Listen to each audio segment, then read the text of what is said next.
February 8 जाए BSKY नवीन card पंजीकरण BSKY नवीन card आवेदन पंजीकरण अवधि आसंता फेब्रुआरी 8 तारिख जाए वृद्धि करा जायछि। एने स्वास्थ्य विभाग सचिव शालिनी पंडित सूचना दैछन्ति। पूर्वरु जानुआरी 26 तारिख पर्यंत बीएसकेवाई नवीन कार्ड पई आवेदन अवधि वृद्धि करा जायथिला। तेबे आहुरी अनेक लोक आवेदन करिनथिबारु पंजीकरण अवधि को वृद्धि करा जायछि। एही तृतीय पर्याय संप्रसारण रे राज्यर 1,10,00,000 रु अधिक परिवार जहाँकि लोक संख्यार 90% सामिल हेबे। परवर्ती समय रे पर्यायक्रमे सहरांचल दुई विभागर 5 प्रस्ताव को मिलिला राज्य कैबिनेट अनुमोदन।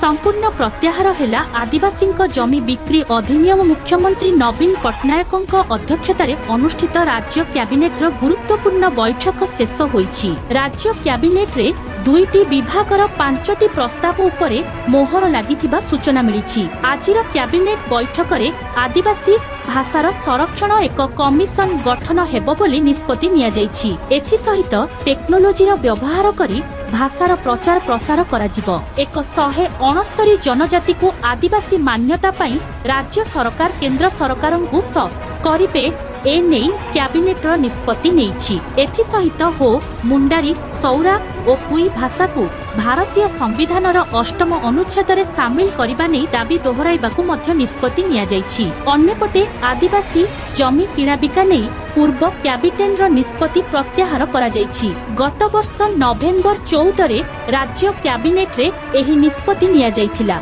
जहाको किछि दिन परे पुणी प्रत्याहार करा जायथिला। सेही निष्पत्ति को आज कैबिनेट संपूर्ण प्रत्याहार करिनेछि। नवेम्बर 14 राज्य कैबिनेट बैठक रे आदिवासी माने अण आदिवासी को जमी हस्तांतर चतुर्थ पर्यायर पंचम दिन में 343 रूपांतरित स्कूल लोकार्पित 5टी स्कूल रूपांतरण अभियान चतुर्थ पर्यायर पंचम दिन में मुख्यमंत्री नवीन पट्टनायक हाजी कलाहांडी कंधमाल कोरापुट भद्रक और सुंदरगढ़ जिलार 343 रूपांतरित स्कूल को लोकार्पित करिसेंती। एथिरे कलाहांडी जिलार 73टी हाईस्कूल, कंधमालर 46टी, कोरापुटर 82टी, भद्रकर 60टी और सुंदरगढ़र 82टी हाईस्कूल अंतर्भुक्त।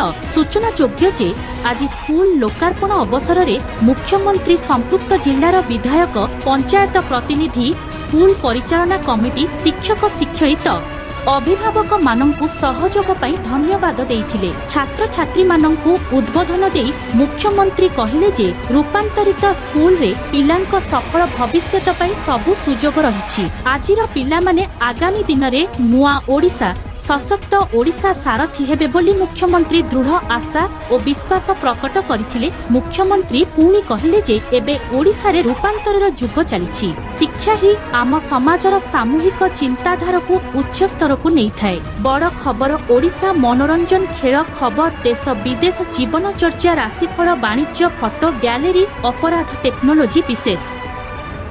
श्रीमंदिर प्रकल्प लोकार्पण परे भक्त और श्रद्धालु मानंकु एही प्रकल्पर सुंदर अनुभव देबा पई राज्य सरकार सबु जिल्लारु भक्त मानंक पई परिक्रमा प्रकल्प दर्शनर व्यवस्था करिसेंती। आज प्रथम दिन रे 5टी जिल्लारु प्राय 10,000 श्रद्धालु आसी पुरी रे पहुंचिथिले। एही जिल्ला गुड़िक हेला गंजाम, मयूरभंज, बालेश्वर, कटक और केन्द्रापड़ा। एही सबु जिल्लार 500टी पंचायत और वार्ड रु भक्त माने आसीथिले। सेमाने प्रथमे पुरी निकटस्थ समंग ठारे एकत्रित होइथिले। सेठारे भी केम पांडियान श्रद्धालु मानंकु भेटिथिले एवं सेमानंकर